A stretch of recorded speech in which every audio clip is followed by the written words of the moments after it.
हमने टॉपिक लिया है एयर पॉल्यूशन। क्लास 5, 6, 7, 8, 9, 10, 11, 12 ज्योग्राफी या इकोलॉजी कह सकते हैं। सीबीएसई बोर्ड के एनसीईआरटी रेफरेंस से हमने ये टॉपिक बनाया है।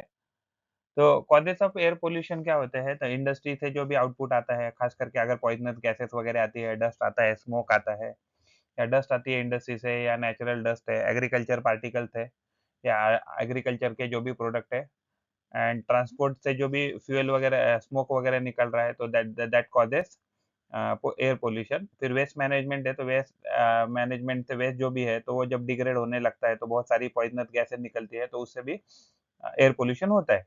और हाउस होल्ड एनर्जी में अगर बात करें, अगर हम क्लीन फ्यूल यानी कि अगर सीएनजी वगैरह छोड़कर या एलपीजी छोड़कर दूसरे गैसेस इस्तेमाल करें, जैसे रॉकेल है, पेट्रोल है, डीजल है, इधरवाइज वुड है, अगर वो इसका इस्तेमाल कर रहे हैं या कोल कर रहे हैं हाउस होल्ड एनर्जी में, तो ये भी हम क्या करेंगे, तो एयर पोल्यूशन करेंगे। तो अगर हम ग्रीन एनर्जी का इस्तेमाल करते हैं, जैसे for example biomass, hydro power, wind energy, tidal energy, solar energy, geothermal energy, जिसको हम ग्रीन एनर्जी कह रहे हैं या जिसको रिन्यूएबल एनर्जी कह रहे हैं, तो ये ट्रांजिशन से भी क्या हो जाएगा, तो एयर पॉल्यूशन कम हो जाएगा। तो सोर्सेस ऑफ एयर पॉल्यूशन क्या होते हैं? तो ट्रैफिक रिलेटेड एयर पॉल्यूशन हो सकता है या ओज़ोन की वजह से ozone itself is the air pollution if it is available in troposphere. उसके बाद जो नॉक्सियस गैसेस है या पॉइज़नस गैसेस है जो रिलीज़ होती है इंडस्ट्री से या इवन बायोफ्यूल से, सॉरी, जो फॉसिल फ्यूल है, फॉसिल फ्यूल से अगर पॉइज़नस गैसेस निकल रही है। उसके बाद पार्टिकुलेट मैटर जो है तो वो भी सोर्स ऑफ एयर पॉल्यूशन है। इंडस्ट्री से अगर कोई वोलेटाइल ऑर्गेनिक कंपाउंड निकल रहे हैं या पॉलीसाइक्लिक एरोमेटिक अगर हाइड्रोकार्बन अगर बन रहे हैं या निकल रहे हैं इंडस्ट्री से, तो वो भी क्या है, सोर्सेस ऑफ एयर पॉल्यूशन है। तो अगर हमें एयर पॉल्यूशन को कम करना है तो what we are supposed to do, we should plant more trees, we should reduce the vehicle exhaust, यानी कि उसमें हमें इम्प्रूवमेंट करना पड़ेगा व्हीकल एग्जॉस्ट में। और लेस पॉल्यूशन जो फ्यूल है, तो उसका हमें इस्तेमाल करना है। खास करके ग्रीन जो फ्यूल है, ग्रीन फ्यूल की तरफ हमें ज़्यादा बढ़ना पड़ेगा। And we have to do mass transport, यानी कि लोकल जो ट्रांसपोर्ट है जिसमें बहुत सारे 50 से 100 लोग एक साथ बैठ सकते हैं, ऐसा ट्रांसपोर्ट मैक्सिमम यूज़ करना चाहिए। जो इंडस्ट्रियल एरिया जो भी है, तो वो हमेशा रेजिडेंशियल एरिया से दूर होना चाहिए। और जो भी इंडस्ट्री है, उनकी चिमनीज़ क्या है, तो हाई हाइट पे होनी चाहिए, जिसकी वजह से क्या है, जो कंसंट्रेशन ऑफ एयर पॉल्यूटेंट है, वो ग्राउंड लेवल पे नहीं होगा। एयर पॉल्यूशन की कौन-कौन सी बीमारी हो सकती है? It gives stress to the heart, stress to the lung, asthma हो सकता है, लाइफ स्पैन जो है वो शॉर्ट हो सकता है, आई में इरिटेशन हो सकती है and it also causes harm to the blood.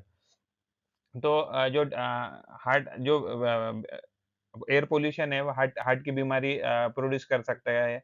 उसके बाद जो लंग्स की बीमारी हो कर सकता है। प्रेग्नेंट वुमन को भी ये हज़ार्डस है। एंड जो चिल्ड्रन है, तो चिल्ड्रन बिलो 14 एज जो है, तो उनको भी ये हज़ार्डस है। अगर जो भी आउटडोर वर्कर काम करते हैं कंटिन्यूअसली, तो उनके लिए भी एयर पॉल्यूशन इज़ हज़ार्डस।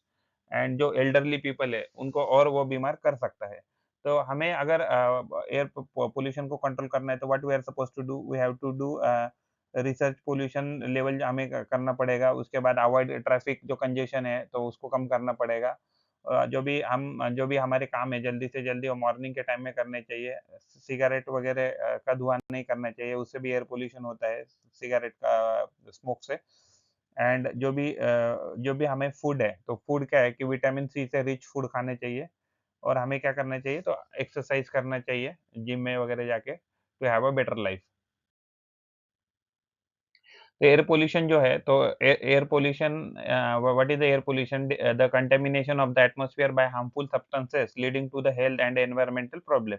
यानी कि कंटामिनेशन जो एटमॉस्फेयर का होता है, जिसमें हार्मफुल सब्सटेंस की वजह से, जिसकी वजह से हेल्थ को एंड एनवायरनमेंट को प्रॉब्लम क्रिएट होता है, उसको ही हम एयर पॉल्यूशन कहेंगे। तो ये एक ग्लोबल इश्यू है।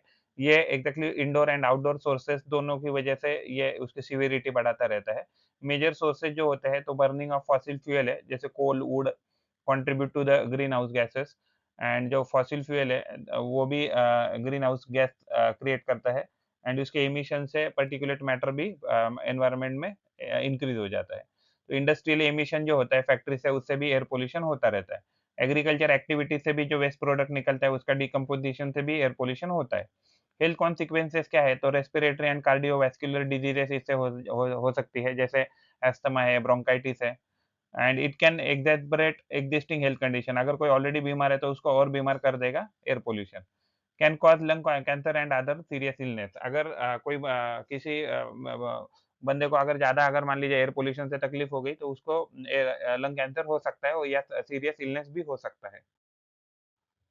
तो एयर पोल्यूशन जो है तो वो पोल्यूटेंट मैन मेड हो सकते हैं। मैन मेड जैसे फॉर एग्जांपल पार्टिकुलेट मैटर है, सल्फर डाइऑक्साइड गैस है, नाइट्रोजन ऑक्साइड की गैसेस है, उसके बाद पेस्टिसाइड्स है, फर्टिलाइजर्स है, लाइवस्टॉक फार्मिंग है, ammonia release by the livestock, dust from the construction activity, vehicle exhaust gases, तो ये सारे मैन मेड पोल्यूटेंट है। अगर नेचुरल पोल्यूटेंट की बात करें तो डस्ट स्टॉर्म है, wildfires, volcanic eruptions, pollen grain, तो these are natural pollutant. Environmental impact क्या होता है एयर पोल्यूशन का? एसिड रेन हो सकती है, ओजोन डिप्लीशन हो सकता है, क्लाइमेट चेंज हो सकता है एंड इकोसिस्टम को डैमेज हो सकता है। तो एयर पोल्यूशन को कैसे कंट्रोल किया जाए? तो ट्रांजिशन टू रिन्यूएबल एनर्जी, तो जो भी रिन्यूएबल एनर्जी है, जैसे फॉर एग्जांपल सोलर, विंड या अदर सोर्सेज जो रिन्यूएबल ग्रीन एनर्जी है, तो we should transition to that energy and we should use more electrical vehicles या hybrid, otherwise hybrid vehicle to reduce the pollution. And stricter regulation होने चाहिए government के द्वारा on the defaulter, those who are doing defaulting और polluting the air, they should be punish strictly. Sustainable agriculture practices होनी चाहिए, best of the best जो state of the art जो practices है एग्रीकल्चर में, that policies need to be observe. Waste management improve करना चाहिए, because West management से बहुत सारी पॉइजनस गैसें रिलीज हो जाती है। तो बेटर अर्मिन अर्बन प्लानिंग करना चाहिए, जिसकी वजह से क्या है कि जो भी हमारा वेस्ट मैनेजमेंट या पोल्यूशन है that we can avoid. we should use cleaner fuels for in house uses, for example cooking के लिए भी हम या घर में इन हाउस यूजेस के लिए we should use cleaner fuels। तो इंटरनेशनल कोऑपरेशन होना चाहिए between different countries, so that the each country can adapt best practices of the latest technology। If you like the effort and information, then please like the video and subscribe the channel and provide your valuable comment in the comment box or WhatsApp number 8055638591। Thanks for watching। पढ़ते रहिए, बढ़ते रहिए, keep learning. Thank you very much.